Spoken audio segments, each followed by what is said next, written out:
Friends, welcome back to our channel. இன்றைக்கி நம்ம எந்த படத்தை பற்றி பார்க்க போகிறோம் அப்படின்னா, இந்த வாரம் வந்து தியேட்டர்ஸில் ரிலீஸ் ஆன கொட்டுக்காளி படத்தை பற்றி தான் நம்ம பார்க்க போகிறோம். அண்ட் இது வரைக்கும் நீங்கள் நம்ம சேனலுக்கு சப்ஸ்கிரைப் பண்ணாமல் இருந்தீங்கன்னா மறக்காமல் சப்ஸ்கிரைப் பண்ணி பெல் ஐக்கனை ப்ரெஸ் பண்ணி வச்சுக்கோங்க. அப்போ தான் நான் போடுற வீடியோஸ் வந்து உங்களுக்கு நோட்டிஃபிகேஷனாக வரும். அண்ட் இந்த படம் வந்து தியேட்டர்ஸில் அவைலபிளாக இருக்குது. ஸோ இது வரைக்கும் நீங்கள் இன்னும் பார்க்கல அப்படின்னா பார்த்துட்டு எப்படி இருக்குது அப்படிங்கிறத மறக்காமல் கமெண்ட்ஸில் சொல்லுங்கள். பார்த்துருந்தீங்கன்னா உங்களோட ஒப்பீனியன் என்ன அப்படிங்கிறதையும் மறக்காமல் கமெண்ட்ஸில் சொல்லுங்கள். ஸோ வாங்க இப்போ இந்த படத்துக்கான கதை என்ன அப்படிங்கிறத நம்ம லைட்டாக பார்த்துலாம்.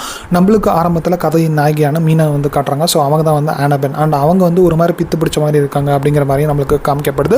அண்ட் யார் என்ன சொன்னாலுமே வந்து அதிகமாக வந்து ரியாக்ட் பண்ண மாட்டேங்கிறாங்க அப்படிங்கிற மாதிரி நம்மளுக்கு காமிக்கப்படுது.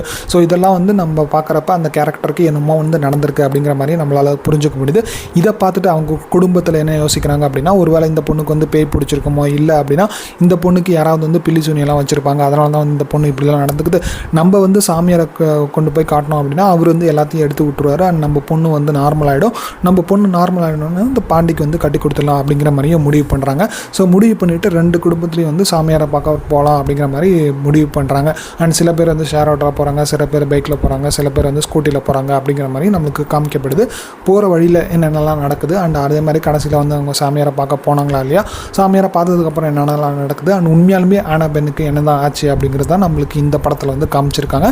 அண்ட் கிளைமேக்ஸில் என்ன நடக்குது அப்படிங்கிறதெல்லாம் நீங்கள் இந்த படம் பார்த்து தெரிஞ்சுக்கோங்க அப்படிங்கிற மாதிரி தான் நான் வந்து சொல்லுவேன். அண்ட் இந்த படத்தை பொறுத்த வரைக்கும் காஸ்டிங் வந்து ரொம்ப நீட்டாக வந்து செலக்ட் பண்ணியிருக்காங்க. அண்ட் ஒவ்வொருத்தவங்களும் வந்து அந்த கதாபாத்திரத்துக்கு என்ன தேவையோ வந்து அவங்க ரொம்பவே நீட்டாக வந்து நடிச்சு கொடுத்துருக்காங்க அப்படிங்கிற மாதிரி தான் நம்ம சொல்லிடுவாங்க. யதார்த்தத்துக்கு நெருக்கமாகவே வந்து நடிச்சு கொடுத்து போயிருக்காங்க அப்படிங்கிறது மாதிரி தான் எனக்கு தெரிஞ்சுது. குறிப்பாக வந்து ஆனபென் கேரக்டர் ஆகட்டும், அண்ட் அதே மாதிரி சூர்யாவோட கேரக்டர் ஆகட்டும், அண்ட் சூரியோட தங்கச்சி அவரை 2 பேர் ஆகட்டும், எல்லாருமே வந்து எப்படி யதார்த்தமாக வந்து நடிக்கணும் அப்படிங்கிறது வந்து அவங்க வந்து அந்த கதாபாத்திரத்தை வாழ்ந்துருந்தாங்க அப்படிங்கிற மாதிரி தான் எனக்கு தெரிஞ்சுது. அண்ட் ஓரளவுக்கு நம்மளுக்கு நீட்டாகவும் வந்து நடிச்சு கொடுத்துருக்காங்க அப்படிங்கிற மாதிரி தான் எனக்கு தெரிஞ்சது.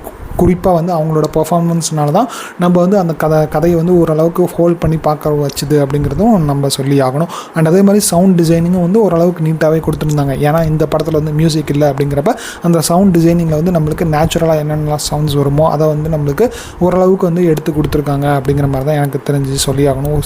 குறிப்பாக வந்து அந்த கோழி கத்துற சவுண்ட் ஆகட்டும், அண்ட் அதே மாதிரி நடக்கிற சவுண்ட் ஆகட்டும், அண்ட் அதே மாதிரி பேக்ரவுண்ட் ஸ்கோரில் வந்து அவங்க பேசுகிற சவுண்ட்ஸ் ஆகட்டும், எல்லாத்தையும் வந்து யதார்த்தத்துக்கு நெருக்கமாக வந்து கொடுக்குறதுக்கு ட்ரை பண்ணியிருக்காங்க அப்படிங்கிறதுல எந்த ஒரு சந்தேகமும் இல்லை.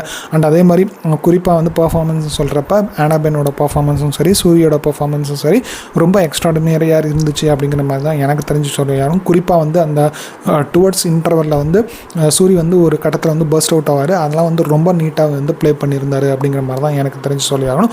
அண்ட் ஆனபென்னு வந்து அந்த பாட்டு வந்து முணுமுணுக்கிறப்ப வந்து ரொம்ப எக்ஸ்ட்ரீமாக வந்து பர்ஃபார்ம் பண்ணியிருந்தாங்க. ஸோ கிட்டத்தட்ட அதுலேயே வந்து நம்ம அந்த கதாபாத்திரத்துக்கு என்ன தேவை அப்படிங்கிறத நம்மளால் புரிஞ்சுக்க முடியுது அப்படிங்கிறத அவங்க நீட்டாகவே வந்து வெளிப்படுத்தியிருந்தாங்க அப்படிங்கிற மாதிரி தான் எனக்கு தெரிஞ்சு சொல்லி ஆகணும். சரி, ஓகே, இதெல்லாம் ஒரு புறம் இருந்தாலுமே வந்து இந்த படம் வந்து எல்லாருக்குமான ஒரு படமாக இல்லையா அப்படின்னு கேட்டிங்கன்னா இல்லை அப்படிங்கிற மாதிரி தான் எனக்கு தெரிஞ்சு சொல்லி ஆகணும். ஏன்னா சில பேர் வந்து இந்த படம் பார்க்குறப்ப என்ன தான் வந்து சொல்ல வராங்க அப்படிங்கிற ஒரு குழப்பமும் இருக்கும் அப்படிங்கிறதும் என்னால் வந்து இந்த படம் பார்க்குறப்ப ஆடியன்ஸ் வந்து புரிஞ்சுக்க முடியுது. அண்ட் அதே மாதிரி கிட்டத்தட்ட வந்து கிளைமேக்ஸில் வந்து நம்மளை ஓரளவுக்கு ஏமாத்திருக்காங்களோ அப்படிங்கிற மாதிரி தான் எனக்கு தெரிஞ்சது. ஏன்னா அது ஒரு கான்க்ரீட்டான கிளைமேக்ஸ் வைக்காமல் நீங்களே வந்து கிளைமேக்ஸ் முடிவு பண்ணிக்கோங்க அப்படின்னு சொன்ன விஷயம் வந்து கொஞ்சம் போங்கான மாதிரி தான் எனக்கு தெரிஞ்சது. அது எதுக்கு நம்ம வந்து அப்புறம் இந்த படத்தை பார்க்கணும் அப்படிங்கிற ஒரு கேள்வி வந்து இந்த படம் பார்க்குறப்ப வரதான் செய்யுது அப்படிங்கிறதுல எந்த ஒரு சந்தேகமும் இல்லை. அண்ட் ஸ்க்ரீன் பிளே வந்து ஓரளவுக்கு நீட்டாகவே வந்து ப்ளே பண்ணியிருந்தாங்க அப்படிங்கிறதும் நம்மளால் புரிஞ்சுக்க முடியுது. இந்த கதைக்கு என்ன தேவையோ அண்ட் இந்த பட்ஜெட்டுக்கு என்ன தேவையோ அதை வந்து அவங்க நீட்டாகவே வந்து ப்ளே பண்ணியிருந்தாங்க அப்படிங்கிறதுல எந்த ஒரு சந்தேகமும் இல்லை. டைலாக்ஸும் வந்து ரொம்ப இல்லை அப்படின்னாலுமே அந்த கதாபாத்திரம் இப்படி தான் இருக்கும் அப்படிங்கிறத வந்து நம்ம நீட்டாகவே வந்து புரிஞ்சுக்க முடிஞ்சுது அப்படிங்கிறதும் ஒரு யதார்த்தமான ஒரு விஷயமா வந்து இந்த படம் பார்க்குறப்ப எனக்கு தோணுச்சு.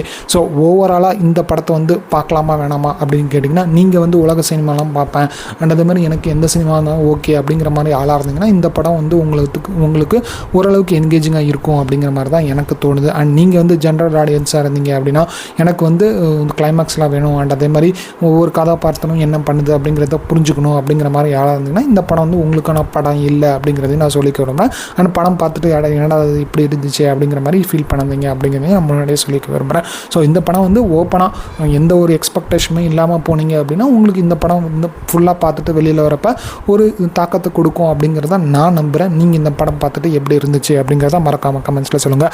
அவ்வளோதான் ஃப்ரெண்ட்ஸ், இந்த வீடியோ பிடிச்சிருந்ததுன்னா லைக் பண்ணி ஷேர் பண்ணி கமெண்ட் பண்ணுங்கள். மறக்காமல் நம்ம சேனலுக்கு சப்ஸ்கிரைப் பண்ணாமல் இருந்தீங்கன்னா சப்ஸ்கிரைப் பண்ணி பெல் ஐக்கனை ப்ரெஸ் பண்ணி வச்சுக்கோங்க. அப்போ தான் நான் போடுற வீடியோஸ் வந்து உங்களுக்கு நோட்டிஃபிகேஷனாக வரும். தேங்க்யூ ஃப்ரெண்ட்ஸ், தேங்க்ஸ் ஃபார் வாட்சிங் திஸ் வீடியோ. பை.